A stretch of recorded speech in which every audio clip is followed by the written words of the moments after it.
नमस्कार, मी संदीप बेसरकर, वनी न्यूज 24 या मराठी न्यूज चॅनलमध्ये सर्व प्रेक्षकांचे स्वागत करतो। वनी तालुक्यासह परिसरात यंदा पावसाने दडी मारल्याने शेतकरी वर्ग चिंताग्रस्त झाला आहे।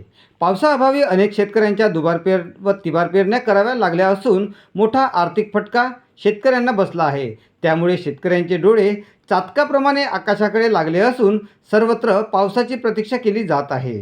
या पार्श्वभूमीवर चांगला पाऊस पडावा आणि शेतकऱ्यांवरील संकट दूर व्हावे यासाठी संगीत साधना मंडळाचे अध्यक्ष राजाभाऊ बिलोरिया यांनी अनोखा उपक्रम राबविला।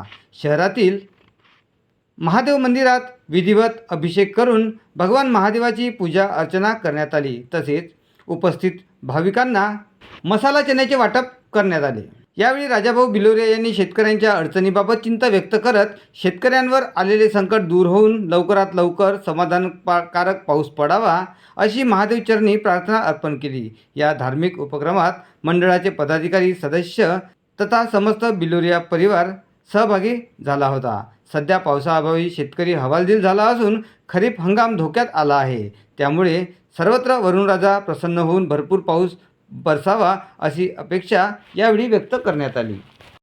गेला आणि जात आहे, परंतु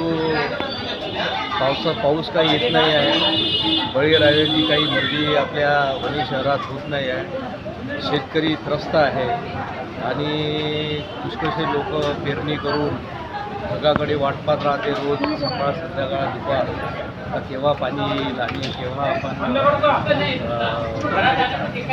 ते आपलं शेत सजवू।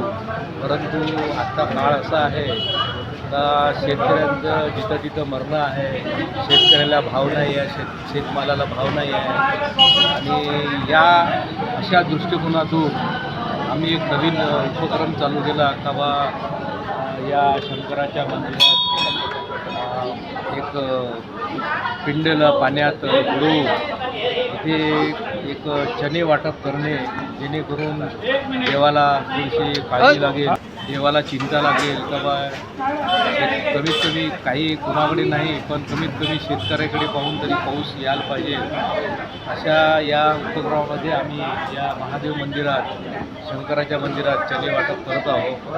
आणि ईश्वर करो हात जोडून विनंती करतो ईश्वराला का बा काही ना काही कमीत कमी पिकं जिवंत राहील, एवढा तरी पाऊस याल। तसं यावर्षी पाऊस कमी आहे असे शास्त्रज्ञ म्हणतात, पण ते काही शास्त्रज्ञ म्हणू नये म्हणून, पण आज आपला भारत देश कृषीप्रधान देश आहे आणि शेतीला जर पाणी जर मिळालं तर पीक पाणी होणं मुश्किल आहे, दुष्काळ पडू शकतो। या सर्व गोष्टीचा विचार जर केला तर आपलं मागणं फक्त देवाकडे असते, बाकी कोणाकडे नसते। तरी आम्ही या मंदिरात देवाला सागळे घालून चणे वाटप करतो। धन्यवाद।